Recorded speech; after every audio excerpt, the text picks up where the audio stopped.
So probably most people will have heard that the Iranian regime is being systematically gotten rid of at this point.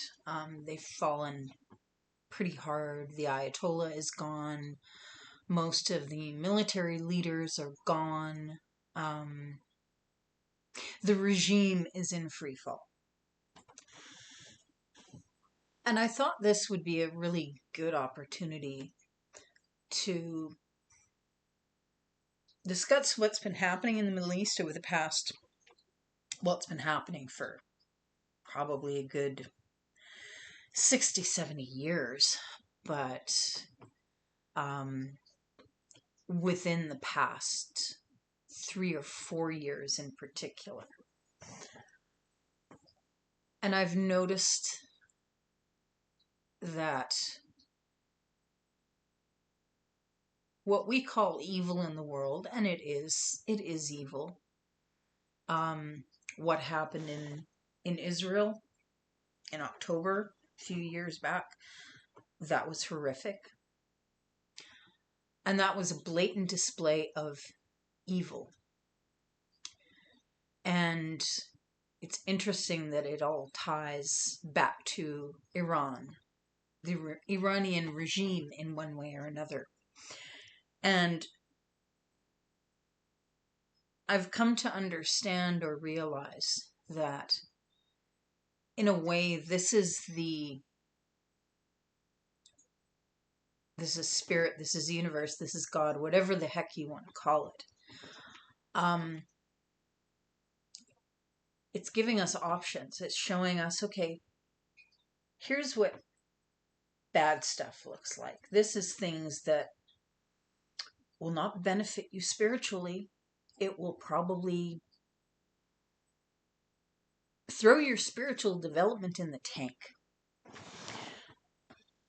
So we're going to give you this to contrast the other side of what can elevate you. So we're having this thing. And these extreme examples are given, I think, so that worldwide people can have a choice. Now, we're not talking about nations, we're talking about individual people that are given the opportunity to actually see and compare.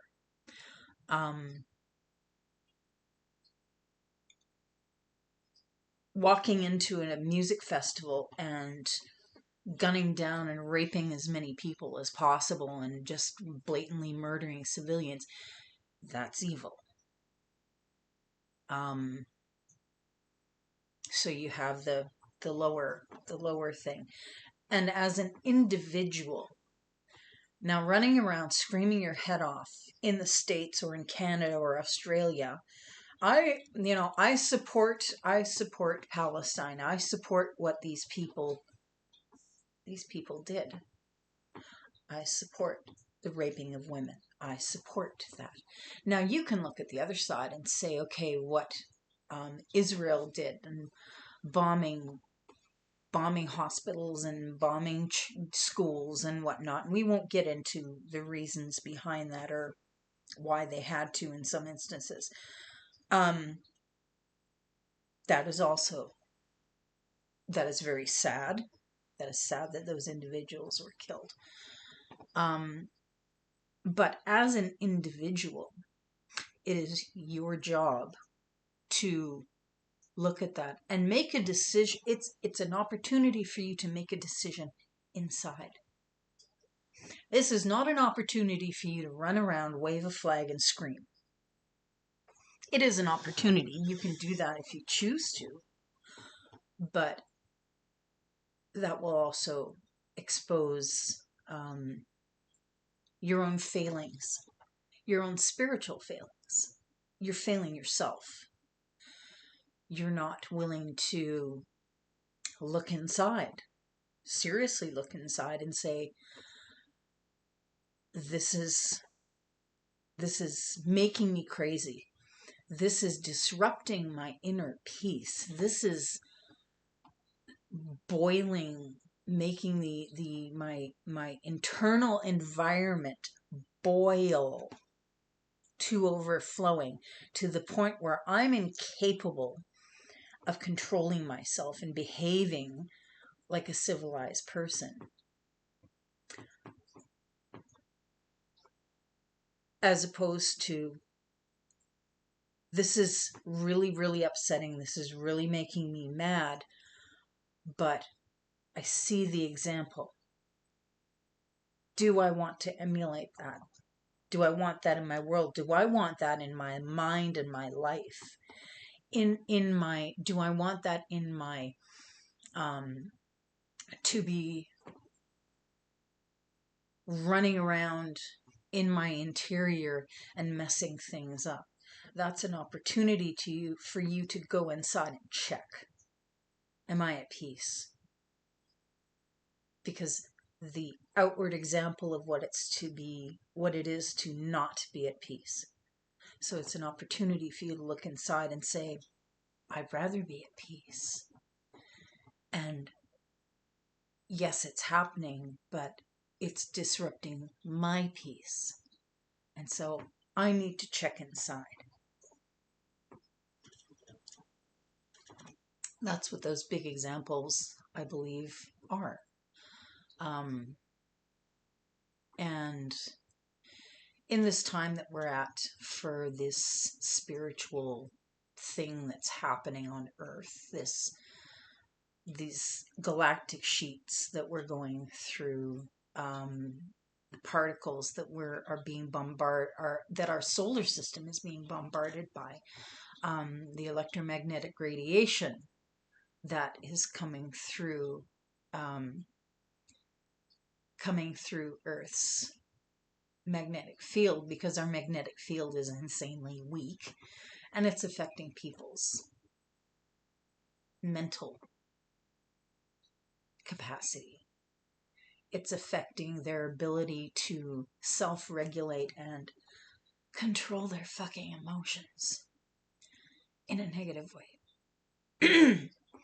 The lack of self-control these days is absolutely off the charts. So the world as a whole is being given these examples. And it appears that things are shifting, because the Iranian regime, again, not the people. I love the Persian people. I've lived in Iran. The regime that supported all this evil is being brought down. And again, it's another opportunity for people to look at the responses and take a step back and go, this has been a regime that murdered tens of thousands of its own people recently because they want freedom. Am I going to support the people, or am I going to support the regime that murdered so many of their people and supported worldwide terrorism? I mean, they're bombing their neighbors. They're bombing Saudi Arabia. They're bombing Yemen. And these are other Muslim countries that they're bombing, by the way. They managed to get off one bomb onto a U.S. ship. One. They're behaving like a child that is having a massive tantrum, and it's throwing stuff everywhere and doesn't care who it hits. That's how Iran is behaving right now. They don't care who they hit, as long as they're just bombing whoever they can because they're angry and they're frustrated and they want to lash out. But again, it's another example. It is a worldwide example. It is an example on the world stage that because we have the internet, we have such access to all this information, it's an opportunity. The universe is giving people the opportunity to again compare. This is disruptive, this is negative, this is not peaceful, this is causing stress, this is causing misery, as opposed to, I don't want this energy in my life. And observing this and seeing this is making me crazy. So I need to look inside and I need to check myself.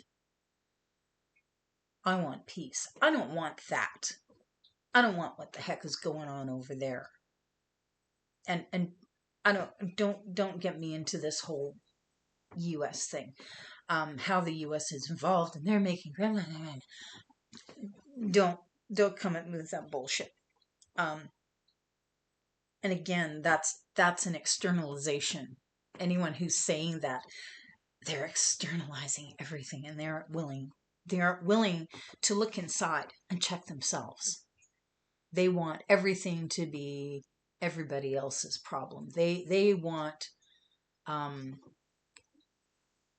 they want to blame everything outside of themselves for their own internal misery instead of looking inside at themselves and working, getting that inner peace.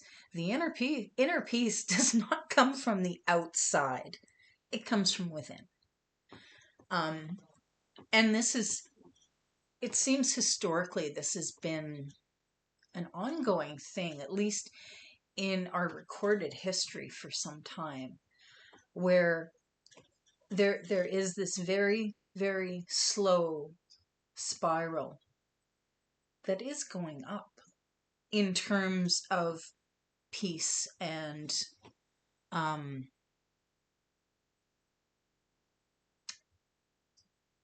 societal advancement. It doesn't seem like it in this day because we basically we have the lifespan of a mayfly compared to the earth. We're nothing. Your life span and the amount of time you're living and observing this is nothing. You have to go back 2, 3, 5,000 years. Now, constant wars. And every single opportunity, every single time there are these wars and these massacres and this stuff, that is giving individual people the opportunity to evaluate. That's what chaos brings. I don't want chaos, I want peace. And that is an opportunity that is they're being given an example which gives them the opportunity to look within. It's a hard truth. It's not something people these days, I think, want to look at, observe, believe, whatever. They just don't want to.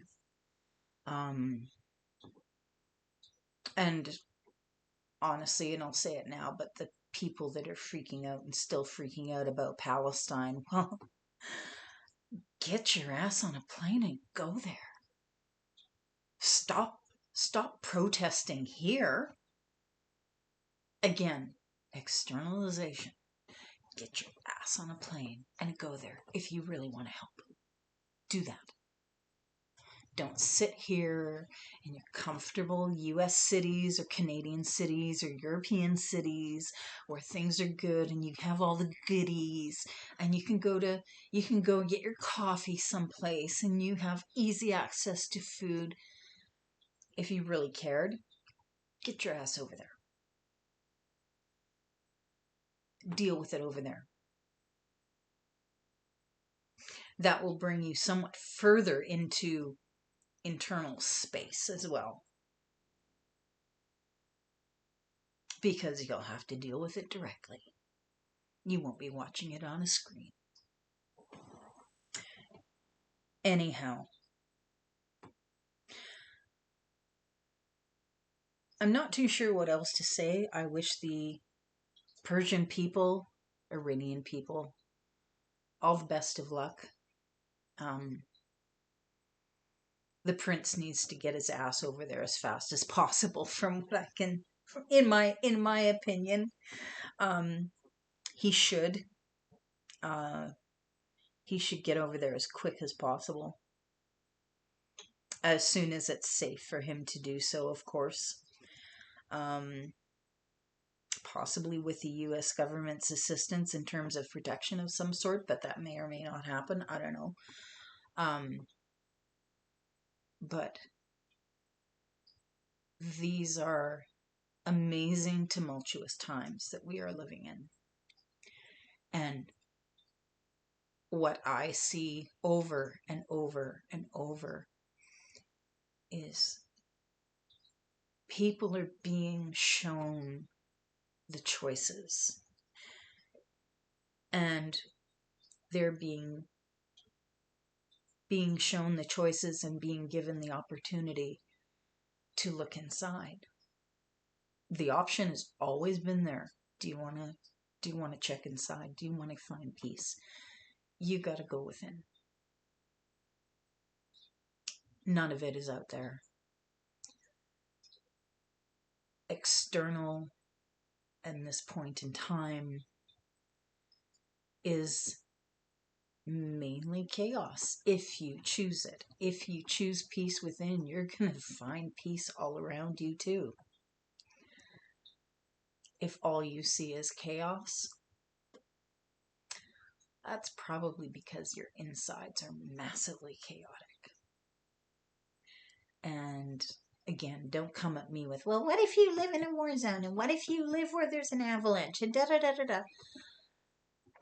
Those are circumstances beyond those people's control, but at the same time, there is still an opportunity for peace even in those situations. Have I personally been in those situations? No. But I am sure, I am positive that if somebody is, say, in a war zone and there are bombs going off sporadically, in between those points of bombs, there is the opportunity to look at a tree, to watch a bird fly, to observe the blue sky and the clouds in the sky, to assist somebody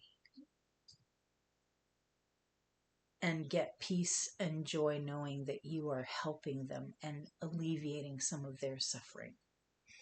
Small things matter.